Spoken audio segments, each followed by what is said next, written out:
আমি আমার আমানতটা উপস্থাপন করেছিলাম পাহাড়ের কাছে, জমিনের কাছে, আসমানের কাছে। মুফাসসিরিন ইকরাম এই আমানতের তাফসীর করেছেন। আমানত হচ্ছে কোরআন। আমানত হচ্ছে কি? জোরে বলেন, উঠাউঠি করবেন না, বসেন। আমানত কি? আর আমানত হচ্ছে আল খিলাফাতু আলা মিনহাজিন নবুওয়া। নবুয়তি আদল, নবুয়তি সিলেবাসে একটি সমাজ আল্লাহ তাআলা এই জমিনে প্রতিষ্ঠিত করার মানুষে আল্লাহ বললেন, ইন্নী জাইলুন ফিল আরদে খলিফা। আমি আমার জমিনে কি পাঠাতে চাই? জোরে বলেন, কি পাঠাতে চাই? খলিফার কাজ খেলাফত কায়েম করা। জোরে বলে না, খলিফার কি কাজ বলেন তো? খেলাফত কায়েম করা। এই জমিনে আমার খেলাফত কায়েম করো, যেই খেলাফতের সিলেবাস হবে আসমানি কিতাব। সুবহানাল্লাহ বলেন। খেলাফতের সিলেবাস কি? আরে জোরদার সিলেবাস কি? فَإِمَّا يَأْتِيَنَّكُم مِّنِّي هُدًى فَمَن تَبِعَ هُدَايَ فَلَا خَوْفٌ عَلَيْهِمْ وَلَا هُمْ يَحْزَنُونَ।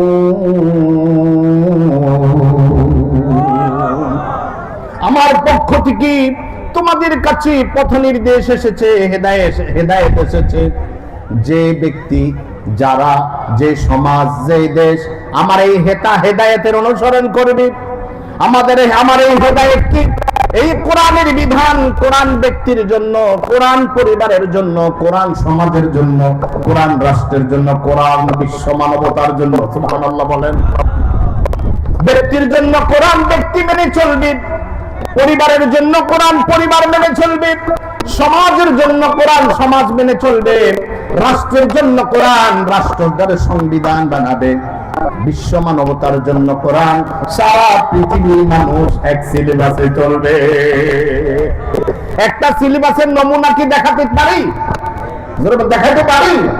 সারা পৃথিবীতে কত ভাষা, হাজার হাজার ভাষায় মানুষ কথা বলে, কিন্তু পৃথিবীর 5টা দিন, বছরে 5টা দিন, নির্দিষ্ট দিন, হজের দিনগুলো মক্কায় সারা পৃথিবীর মানুষ জড়ো হয়। সারা পৃথিবীর মানুষ সেদিন সবার সিলেবাস এক, সবার ভাষায় এক, সবাই এক ভাষায় নামাজ পড়ে। আলহামদুলিল্লাহি রাব্বিল আলামিন। সব জাতির সিলেবাস, ভাষা এক। কোরআন বিশ্ব মানবতার সিলেবাস। এই সিলেবাস যেখানে কায়েম হবে, যেখানে প্রতিষ্ঠিত হবে, কোনো ভয় থাকবে না। সম্পদ হারানোর ভয়, ইজ্জত হারানোর ভয়, জীবন হারানোর ভয় থাকবে না। খুনের ভয় থাকবে না, খুনের ভয় থাকবে না, ধর্ষণের ভয় থাকবে না, লুটতরাজের ভয় থাকবে না, আর দুশ্চিন্তা, টেনশন থাকবে না। দুনিয়ার জীবন ছেড়ে যখন আখিরাতের দিকে পাও রাখবে, আল্লাহ রাব্বুল আলামিন আখিরাত তাদের জন্য মুক্ত করে রাখবে। আরশে আজিমের নিচে ছায়ায় রাখবেন, বিজলির আকারে ফুলসিরাত পার করাইয়া সেই সকাল বলে সকালের দিকে হাসরের ময়দানে উঠবে। দুপুরের লাঞ্চ জান্নাতে হবে। সুবহানাল্লাহ বলেন। দুপুরের লাঞ্চ কোথায় হবে? জান্নাতে হবে। এর মাঝখানে আনুষ্ঠানিকতা হয়ে যাবে, 50,000 বছর পার হয়ে যাবে একটা দিন। ভাইরা, আল্লাহ রাব্বুল আলামিন এই খেলাফত কায়েম করার জন্য খলিফা নিযুক্ত করলেন। বললেন, আমি খলিফা বানাতে চাই। ফেরেশতারা বলল, ওয়া নাহনু নুসাব্বিহু বিহামদিকা ওয়া নুকদ্দিসু লাক। আপনার তাসবিহ দরকার, জিকির আজকার দরকার, আমরাই তো করি। আল্লাহ বলেন, না রে, তাসবিহ বলার জন্য, শুধু জিকির আজকারের জন্য আমি আমার খলিফা বানাতে চাই না। আমি যেটা জানি তোমরা জানো না, আমার জমিনে আমার বান্দারা গিয়ে এমন খেলাফত ব্যবস্থা কায়েম করবে, যেই খেলাফতের হাত্তা ইয়াসিরাল মা হাত্তা ইয়াসিরার রাকিবু মিন সানআ ইলা হাদারামাউত। ইয়ামানের সানআ থেকে হাদারামাউত পর্যন্ত, পৃথিবীর এক প্রান্ত থেকে আরেক প্রান্ত পর্যন্ত সুন্দরী রূপসী নারী অলংকার নিয়ে, যৌবন নিয়ে চলবে, সওদাগর টাকা পয়সা নিয়ে চলবে। লা ইয়াখাফু ইল্লাল্লাহ, মনের মধ্যে আল্লাহ ছাড়া কারো ভয় থাকবে না। এবং এক সমাজ ব্যবস্থার নমুনা মুহাম্মদুর রাসূলুল্লাহ সাল্লাল্লাহু আলাইহি ওয়াসাল্লাম কায়েম করেছেন, খোলাফায়ে রাশিদিন কায়েম করেছেন। এই খেলাফত হলো আমানত। এই খেলাফত হলো কি? আমানত। বললেন এই আমানত আসমান গ্রহণ করলো না, জমিন গ্রহণ করলো না, পাহাড় পর্বত গ্রহণ করলো না, মানুষ গ্রহণ করলো। মানুষকে আল্লাহ দুইটা সিফাত দিলেন। একটা হলো ইন্নাহু কানা যালুমান জাহুলা, মানুষ বড় জালিম, মানুষ বড় মূর্খ। জালুম, যাদ লাম মিম, যুলমুন, এই তিনটা মৌলিক মূল অক্ষর মাদ্দা দিয়ে কোরআনুল কারীমে 338টা আয়াত এসেছে। 338টা আয়াতের মধ্যে 23টা আয়াত এসেছে জুলমুন দ্বারা, জুলমাতুন। যেমন আল্লাহু ওয়ালিয়ুল্লাযীনা আমানু ইখরুজুহুম মিনাজ-যুলুমাতি ইলান নূর, এই যুলুমাতুন মানে অন্ধকার। আর বাকি 315টি আয়াত, এই আয়াতগুলোর দ্বারা জুলুম অর্থ হচ্ছে জুলুম করা।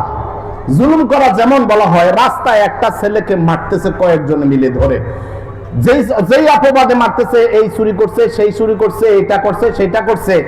যদি সত্যিকার অর্থে সেই অন্যায়গুলো আরেকজনকে মেরে একবারে মেরে ফেলেছে, এই জন্য জনগণ ধরে তারে মারতেছে। যদি জনগণ ধরে যে না এই সত্যিকারের অপরাধী, তাহলে বলেন ঠিকই আছে, এটা পাওনা ছিল, বলে না? আর যখন দেখবে যে না এই যে সকল অপবাদ দিচ্ছে, এই সকল অপবাদের ধারে কাছেও নাই, তখন মানুষ বলবে এর উপরে জুলুম করা হচ্ছে। কি বলবে না? আরো যদি বলবে না কথাটা। তাহলে এই যে দেখেন আল্লাহ বলছেন জুলুম করা হচ্ছে, আবার বলছেন ইন্না শিরকা লাযুলমুন আযীম, শিরক আল্লাহর উপরে বড় জুলুম। আবার বললেন ওয়ামান আযলামু মিম্মান ইফতারা আলাল্লাহি কাযিবান ওয়া হুয়া ইউদআ ইলাল ইসলাম ওয়াল্লাহু লা ইয়াহদিল কওমায যালিমিন। ওই ব্যক্তির চেয়ে বড় জালিম আর কে, যে আল্লাহর উপরে মিথ্যারোপ করে অথচ তাকে ইসলামের দিকে দাওয়াত দেওয়া হচ্ছে। কি মিথ্যারোপ করে? মিথ্যারোপ করে এই যে আল্লাহ কিতাব নাজিল করেছে, যেই কিতাবের একটা নকতা হরফ একমাত্র আল্লাহ ছাড়া কারো পক্ষ থেকে নয়। কথা বলেন ঠিক কিনা? কিন্তু তারা বলে মুহাম্মদ নিজে কিতাব বানায়। কি বলে না কথা না? মক্কার কুরাইশরা বলে এই কিতাব মুহাম্মদ নিজে বানায়। আল্লাহ বললেন ওয়া ইন কুনতুম ফি রাইবিন মিম্মা নাযালনা আলা আবদিনা ফাতু বিসূরাতিন মিন মিসলিহি, তোমরা যদি সন্দিহান হও এই কিতাব আমি আল্লাহ ছাড়া অন্য কেউ বানাইছে, আমার রাসূল বানাইছে, তোমরা তাদের এরকম একটা আয়াত, আমার নবী তো কোনোদিন মক্তবে যায় নাই, কোন শিক্ষকের কাছে পড়ে নাই, তোমরা তো বড় বড় পণ্ডিত, বানায়া নিয়ে আসো। বানায়া চেষ্টা করা হলো, ইন্না আতাইনাকাল কাউসার ফাসাল্লি লিরাব্বিকা ওয়ানহার, লাগো 3 নম্বর আয়াত কি হবে? দিনের পর দিন সপ্তাহ গবেষণা শেষে হযরত নবী রাদিয়াল্লাহু আনহু বললেন লাইসা হাযা কালামুল বাশার, এটা কোন মানুষের বানানো কথা। এই কোরআন আল্লাহর পক্ষ থেকে মানুষের তৈরি করা নয়। আর তোমরা বলতেছো মুহাম্মদ বানালো, এটা জুলুম। এটা কি জুলুম না? এটা জুলুম। যেই ব্যক্তি এই শাস্তির উপযুক্ত নয়, এই শাস্তি যদি তার উপরে প্রয়োগ করা হয়, এটা কি জুলুম না? আরো জোরে বলো, জুলুম না? আজ তথ্য প্রমাণের ভিত্তিতে প্রমাণ হয়েছে শহীদ আব্দুল কাদের মোল্লা জুলুমের শিকার হয়ে শাহাদাত বরণ করেছে। তথ্য প্রমাণের ভিত্তিতে প্রমাণ হয়েছে আল্লামা দেলওয়ার হোসেন সাইদি জুলুমের শিকার হয়ে শহীদ হয়েছে। আজ তথ্য প্রমাণের ভিত্তিতে প্রমাণ হয়েছে মতিউর রহমান নিজামী, শেখ মুজাহিদ, শেখ মীর কাসেম আলী সহ অসংখ্য মানুষগুলাকে গুম করে খুন করে ফাঁসিতে ঝুলাইয়া নির্মমভাবে শহীদ করা হয়েছে। প্রমাণ হচ্ছে এটা ছিল জুলুম। এটা ছিল কি? জুলুম। মানুষ বড় জালিম, কারণ যেই খেলাফতের দায়িত্বের জন্য তারে তৈরি করা হয়েছে, সে আমার খেলাফতের দায়িত্ব বাদ দিয়া আমারটারে একদিকে রাইখা সে নিজেদেরটা তৈরি করে, নিজেদেরটা প্রতিষ্ঠিত করে। এটা কি জুলুম না? ওই যে বললাম আল্লাহ চুরির শাস্তি দিলেন হাত কাটা, কথা বলে না, তাও জাক্তা নাম দেখতে হবে লোকটা কি অভাবের কারণে চুরি করেছে কিনা। যদি অভাবের কারণে চুরি করে তাহলে ইসলামী সরকারের রাষ্ট্রের দায়িত্ব হলো তার অভাব মোচন করা। আর যদি স্বভাবের কারণে কোটি কোটি টাকা বিদেশে পাচার করে এদের হাত কাটার সুপারিশ করবে, সেও মালিক। হাত কাটার বিরুদ্ধে যে না কাটার জন্য যদি কেউ সুপারিশ করে সেও হবে জালিম। তাহলে আল্লাহ চুরির শাস্তি দিলেন হাত কাটা। আর প্রচলিত সমাজ ব্যবস্থা, মানুষের তৈরি করা মতবাদ, আল্লাহর বিধানটারে এক পাশে রেখে সারা নিজেদেরটা তৈরি করতেছে। চুরির শাস্তি হলো জেল খাটা। কি কথা বলেন না? কাটা শোনেন, আল্লাহটা না মানুষেরটা? এ মুসলমান, তোমার নামাজ কোনো কাজে আসবে না, তোমার রোজা কোনো কাজে আসবে না। তুমি আল্লাহকে মানবা অথচ আল্লাহটা মানবা না, আল্লাহর বিধান মানবা না। যে আল্লাহকে মানবে, আল্লাহর বিধান মানবে না, তার মূলত সে আল্লাহ মানে না, সে জুলুম করলো আল্লাহর উপরে। যে আল্লাহটা না মানে মানুষের তৈরি করা মতবাদ মানে, এটা কি জুলুম নয় আল্লাহর উপরে? 2 নম্বর, সে হলো বড় জাহিল। সে বড় জাহিল। জাহিল হলো এই দৃষ্টিতে, ও ভাই আল্লাহ কিছু এলেন মানুষের জন্য ফরজ করলেন, নামাজ পড়া ফরজ, নামাজ জানাও। হুজুরের কথা বলে, নামাজ পড়া ফরজ, নামাজ জানাও। রোজা রাখা ফরজ, রোজা সম্পর্কে জানাও ফরজ। কিন্তু বিমান কেমনে বানায় এই জানাটা তো সেটাও ফরজ, কিন্তু এটা ফরদুন আলাল কিফায়া। সমাজের কেউ মানুষ যদি জানে তাহলে এটা হয়ে যাবে, কিন্তু মৌলিক জিনিস জানতে হবে। কিসে কি খাইলে সে মরবে আর কি খাইলে বাঁচবে, এই জ্ঞান কি সবার জন্য ফরজ না? আরো জোরে বলেন, ফরজ না? আরে ভাই, এই জ্ঞানটা সবার আছে। দেখবেন কোন পাগল যার মাথা সমস্যা, উল্টাবুল বকে, সে কখনো অ্যাক্সিডেন্ট করে মরে না। পাগল গাড়ি তলে পড়ে মরে না, গাড়ি তলে পড়ে আমি আপনি বেখেয়ালে যারা চলি। কথা বলে না? কি খাইলে বাঁচবে, কি খাইলে মরবে, এই জ্ঞান সবার জন্য ফরজ। সে যদি পানি খাওয়ার জায়গায় বিষ খায়, মরবে না বাঁচবে? আরো জোরে বলেন, মরবে। অতএব যেটা খাওয়া দরকার সেটা না খাইয়া যদি সে যেটা খাইলে মরে যাবে ওটা খায়, এটা কি জ্ঞানী না মূর্খ? জোরে কথা বলে না? যেটা খাইলে মরবে, অথচ এই জ্ঞান তার নাই যে এটা খাইলে আমি মারা যাব, এই জ্ঞান যার মধ্যে নাই সে কি মূর্খ।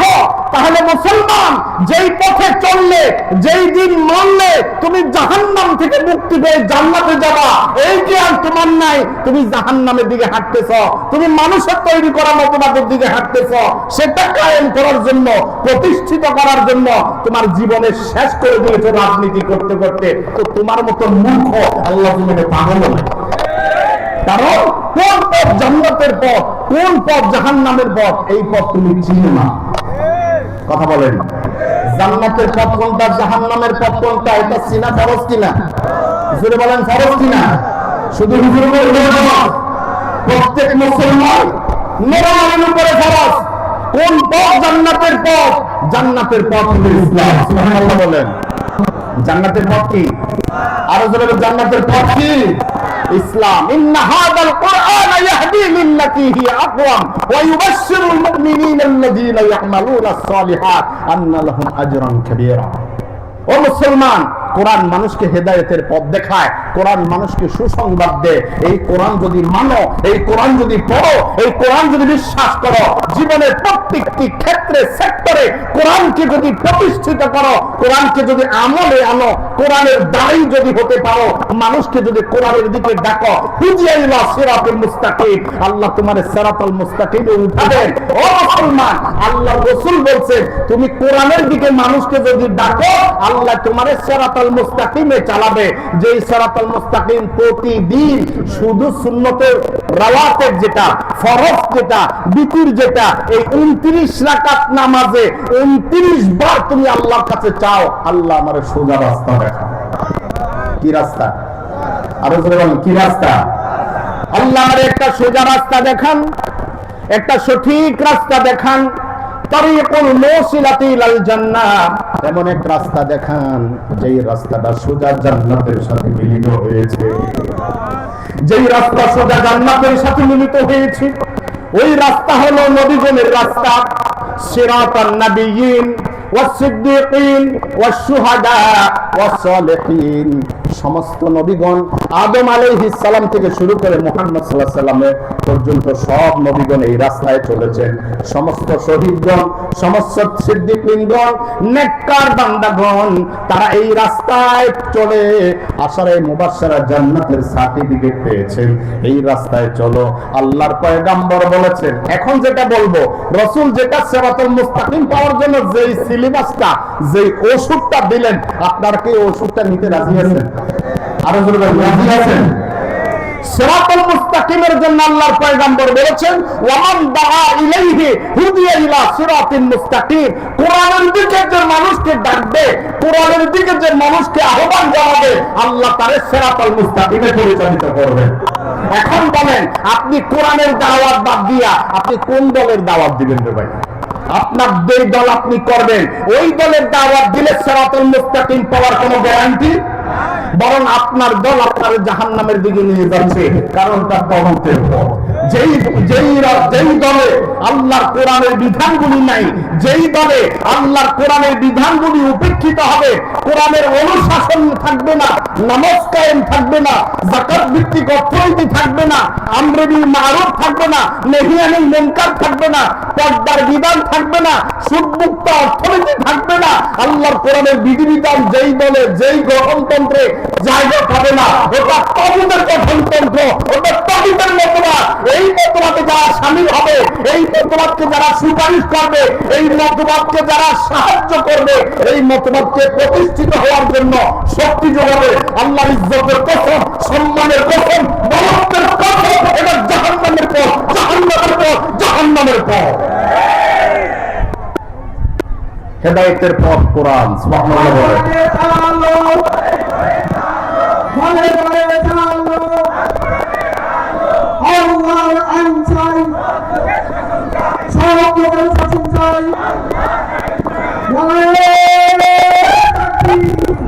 তাহলে সিরাতুল মুস্তাকিম পাওয়ার জন্য বাকি জীবন কোরআনের দিকে দাওয়াত দেব। রাজি আছি তো? রাজি আছি তো? কোরআন মানুষকে মানুষের গোলামি করতে শিখায় না, কোরআন মানুষকে মানুষের রব আল্লাহর গোলামি করতে শিখায়। আমরা মানুষকে মানুষের গোলামির দিকে ডাকবো না, আল্লাহর গোলামির দিকে ডাকবো। আল্লাহর জমিনে আল্লাহর গোলামি কায়েম হবে। সমস্ত মানুষ এক আল্লাহর ইবাদত করবে। কার ইবাদত করবে? ইবাদত করবে আল্লাহ। আল্লাহর আইন কায়েম হবে, আল্লাহর পছন্দনীয় অর্থনীতি প্রতিষ্ঠিত হবে, আমরে বিল মারুফ হবে, নহি আনিল মুনকার হবে, সমাজের মানুষ শান্তি পাবে, নিরাপত্তা পাবে, একটি সুন্দর নবুয়তি আদলে, নবুয়তি সিলেবাসে একটি সমাজ ব্যবস্থা কায়েম হবে। আলহামদুলিল্লাহ, সারা বাংলাদেশে গণজোয়ার এসেছে, একেবারে সব দেখেছি। এখন একটাই স্লোগান, নতুন প্রজন্মের প্রথম ভোট আল কোরআনের পক্ষে হোক। কি আমরা আল কোরআনের শাসন দেখতে চাই, আল্লাহর কোরআনকে সংবিধান দেখতে চাই। আল্লাহ আমাদেরকে এই জন্য সম্মিলিতভাবে দল মত নির্বিশেষে রাজনীতি যার যার, আল্লাহর কোরআন সবার। আগামী দিনের রাজনীতি হবে কোরআন ভিত্তিক রাজনীতি। সেই রাজনীতির সাথে আমরা সবাই যেন শামিল হতে পারি। আল্লাহ আমাদের সবাইকে তৌফিক দান করুন। আমিন। ওয়া আখিরু দাওয়ানা আনিল হামদুলিল্লাহি রাব্বিল আলামিন। আসসালামু আলাইকুম ওয়া রাহমাতুল্লাহি ওয়া বারাকাতুহু।